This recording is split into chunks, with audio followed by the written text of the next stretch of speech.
Hello Aries, Sun, Moon, Rising and Venus signs. Kamusta kayo? Sana po'y nasa mabuti kayong kalagayan.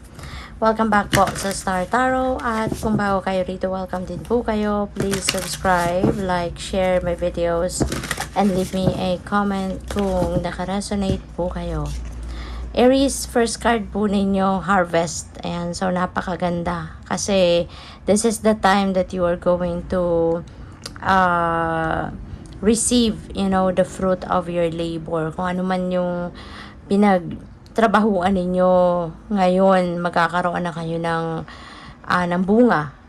Maha-harvest mo na, makukuha mo na kung ano man yung bunga ng inyong pagsisikap sa ngayon, no? Kaya lahat ng sipag, tiyaga, determinasyon, focus na binuhos ninyo dito, ayan ay makukuha mo na ngayon yung kapalit, yung reward, no? And this could be a financial reward, no? So, good for you and congrats.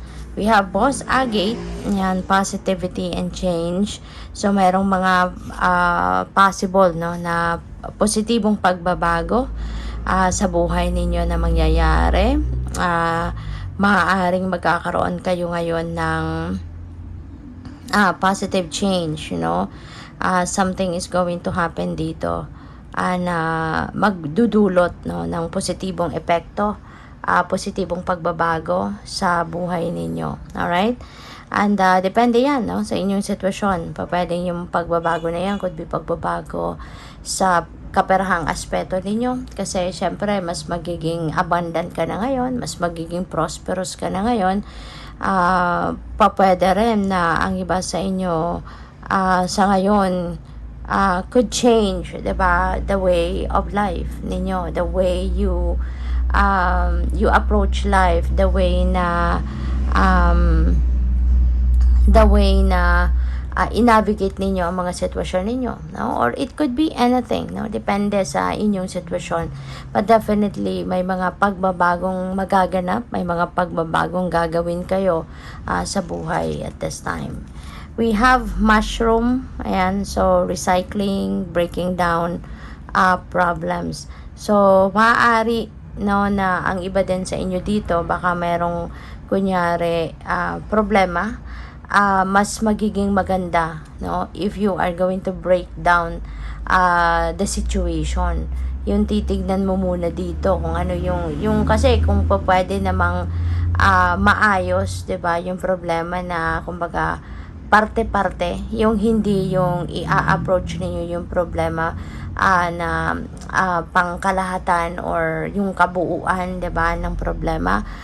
Pwedeng unti-unti, yung parang aanuhin ninyo, parte-parte muna. Kunyari, dito muna tayo. Ano ba ang pinaka problema? 'Di ba? So titignan mo muna ano yung pinag-ugatan ng problemang ito. So maaaring hindi lang iisang bagay, 'di ba, ang pinag-ugatan nito.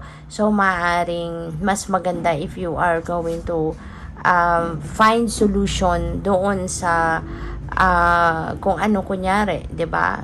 Let's say meron tatlong iba't ibang bagay ang maaaring pinag-ugatan ng problemang ito. So yung tatlong bagay na yun muna ang uunahin, 'di ba? Or one after the other, para unti-unti, no, hindi na magpa-pile up, kasi baka mas mahirap, no, na solusyonan all together. So maybe one after the other, 'di ba, kung ano ang cause ng problema. So yun muna hanggang sa unti-unting maayos na ang lahat. So tignan natin kung ano pa ang ganap. But of course, we are all given free will, so nasa sa inyo pa rin yun.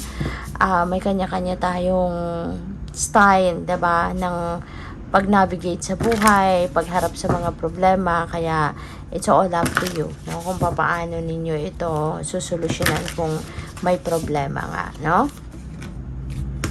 So we have always in motion. So masipag ka kasi, no, Aries. You are very you're very matyaga, 'di ba? Ang sipag mo, kaya you're always moving, you're always doing something. Parang hindi ka napapahinga, kumbaga. Lagi kang merong naiisip na gagawin. Meron kang laging pinagkakaabalahan, no?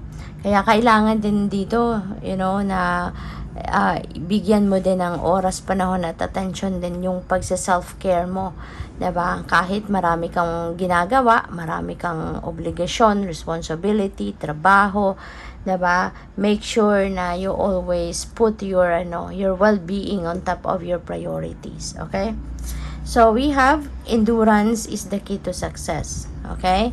So maaari ng iba sa inyo rito is going to be focusing, no, on your health, so which is good, no, kasi baka talagang naiisip nyo na din yan, talagang siguro kinoconsider mo na din yan na ano mo muna,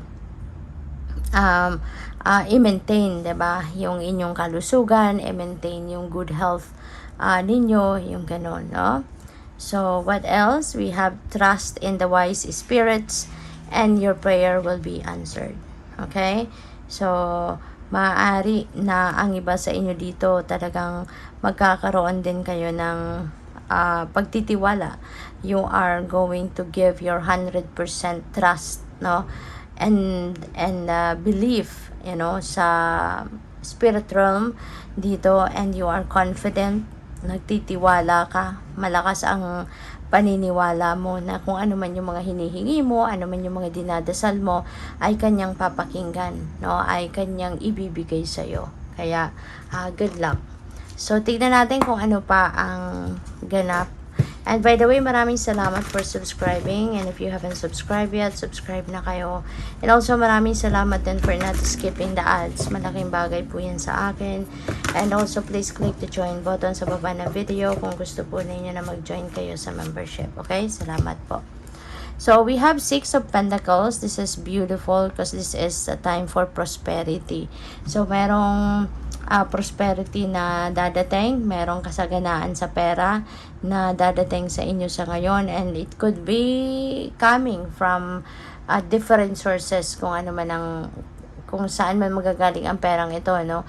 Pwedeng galing sa trabaho, pwedeng bonus, pwedeng, 'di ba? Ito bunga ng inyong pagsisipag. Pwede rin dito na merong magraregalo sa iyo. It could also be a windfall of money. So pwedeng ganun din ang ganap. Ang maganda rito, no? Kasi maaring yung dadating na pera sa inyo could have maaring magbibigay sa inyo to, ng pagkakataon din na aside from matugunan kung ano ang inyong mga pangangailangan pangkaperahan, pwedeng pati yung kung meron kayong pagkakautang, maaring mabayaran nyo din ito, at kung meron din kayong merong mga alam mo yun, yung pinagsisave ninyo, pwedeng meron kayong plano, no, for a big purchase in the future. So, pati yan, no, pwedeng makapagtabi pa kayo para dyan. Or savings talaga for the rainy days. Merong maitatabi pa kayo, no? At meron pa kayong may bibigay, may share sa iba, no? Kasi you are also one generous person. So, we have Page of Wands. Meron ditong mga exciting na balita na dadating. Pwedeng related ito sa mga opportunities na maaaring pwedeng binabantayan ninyo, no? Maaaring meron kayong kunyari posisyon sa trabaho, 'di ba? Maaaring matagal niyo na tong binabantayan na mag-open, no? Kasi baka binabakante, matagal na ninyong hinihintay, no, na i-post kumbaga ang ano na 'yan, i-post yung vacancy, no, para dyan sa posisyon na yan. So, maaring ngayon, no, nakalabas na yan, kaya hindi mo na to hihindian. At hindi ka magpapatumpik-tumpik dito, and you are really going to send an application siguro. Kasi pwedeng sa ibang kumpanya to, maaaring sa ibang kumpanya yung binabantayan ninyo. Kaya pwedeng meron dadating sa'yo na balita, nakapost na, apply ka na, something like that, no? So, good luck sa'yo. We have the moon. Ayan. So, they are being invited here na lagi ninyong papakinggan yung inyong intuition. Pakinggan ninyo yung divine guidance na pinapadala sa iyo ng universe. Lalo na, no, kung meron kayong desisyon na kailangan gawin sa ngayon, makakatulong ito, no, na mga guidance sa iyo. Maaari din kasi na may mga decision kayo na kailangan gawin sa ngayon, pero paalala lang sa inyo na maybe now is not the perfect time for you to make that decision kasi malabo pa sa iyo malabo pa yung sitwasyon, kaya wag mong pilitin na makabuo ka dito ng desisyon kasi may mga desisyon tayo na mahirap nang bawiin or may mga desisyon tayo na hindi na pwedeng bawiin, 'di ba? Kaya kung hindi ka rin naman lang sigurado pa sa magiging desisyon mo, wag mong pilitin. Okay? Maghintay ka ng konti pang panahon hanggang sa at least maging malinaw ang lahat, at least mas maintindihan mo yung sitwasyon at makita mo yung kabuuan, 'di ba, ng pangyayaring ito sa buhay. Okay? Para hindi kayo magsisi in the end. So, good luck. Thank you for watching Love and Light. Namaste.